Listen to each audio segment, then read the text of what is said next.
Hello students, welcome to 1 plus 1 channel. So இன்னைக்கு இந்த வீடியோவில் நம்ம standard 9th science unit number 5 magnetism and electromagnetism லெசனில் இருக்கிற ப்ராப்ளம் நம்பர் 2 பார்க்க போகிறோம். இது வந்து உங்கள் டெக்ஸ்ட் புக்கில் பேஜ் நம்பர் 56ல் இருக்குது. ஓகே, ப்ராப்ளம் பார்க்கலாம். A current carrying conductor of central length kept perpendicular to the magnetic field experiences a force F.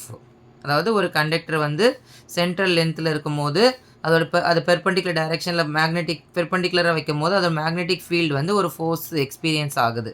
அது என்னன்னு பாருங்கள். What will be the F, then what will be the force if the current is increased 4 times, length is half and magnetic field is tripled. So first என்ன கொடுத்துருக்காங்க நமக்கு தெரியும். Solution பாருங்கள்.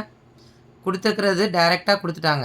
அதாவது ஒரு கரண்ட் கேரியிங் கண்டக்டர், நமக்கு தெரியும் current carrying கண்டக்டர்னால் ஐ. ஸோ கரண்ட் வந்து ஐ தான். ஸோ ஐ கொடுத்துருக்குறாங்க. கரண்ட் கேரியிங் கண்டக்டர் கொடுத்துருக்காங்க. சென்ட்ரல் லென்த்து எல் இருக்குது and perpendicular to the magnetic field B. Experiences force. அப்போ force is equal to current into length into magnetic induction. இதை value கொடுத்துருக்குறாங்க. ஓகேவா? So என்ன கேட்டிருக்காங்க பாருங்கள். What will be the force if condition கொடுத்துருக்குறாங்க. The current is increased by 4 times. அப்போ ஐ வந்து எவ்வளோ டைம்ஸ் இன்க்ரீஸ் ஆகுதா? 4 times இன்க்ரீஸ் ஆகுது. அண்ட் நெக்ஸ்ட் என்ன ஆகுது பாருங்கள். Length is half. So length வந்து half. So 1/2 of length. Next என்ன கொடுத்துருக்காங்க பாருங்கள். Magnetic field is tripled. So magnetic field ட்ரிப்பிள்னா 3 times of this B, magnetic field of induction.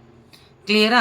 So இதுதான் இப்படி இருக்கும்போது அது எவ்வளோ ஃபோர்ஸ் வந்து அந்த காயில் எக்ஸ்பீரியன்ஸ் ஆகும்னு கேட்டிருக்காங்க அந்த conductor. So F is equal to, இதை அப்படியே நம்ம சப்ஸ்டியூட் பண்ண போகிறோம்.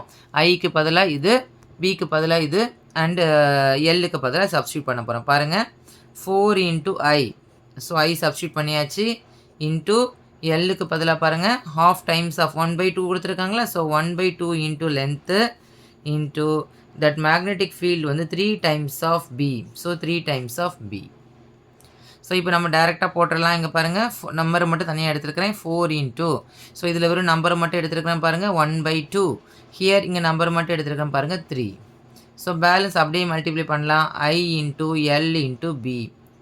I into L into B. நமக்கு தெரியும் இந்த value which is equal to, this is equation number 1 எடுத்துக்கோங்க. substitute the equation number 1னா இது வந்து it is equal to F. இதில் பாருங்கள், 1 2s are 2, 2 2s are 4. So 2 into 3னா 6 times of force. கிளியரா? ஸோ அப்போ ஆன்சர் பாருங்கள். Force increases by 6 times. Force increases by 6 times. That's all. So all values are given. We can replace that one. Current எவ்வளோ 4 times இருக்குது. Length வந்து 1/2. B magnetic field வந்து 3 times. So அப்படி multiply பண்ணிவிட்டு நம்ம simplify பண்ணும்போது will be getting 6F. அப்போ force increases by 6 times. That will be the answer for this question. Clear children? Thank you.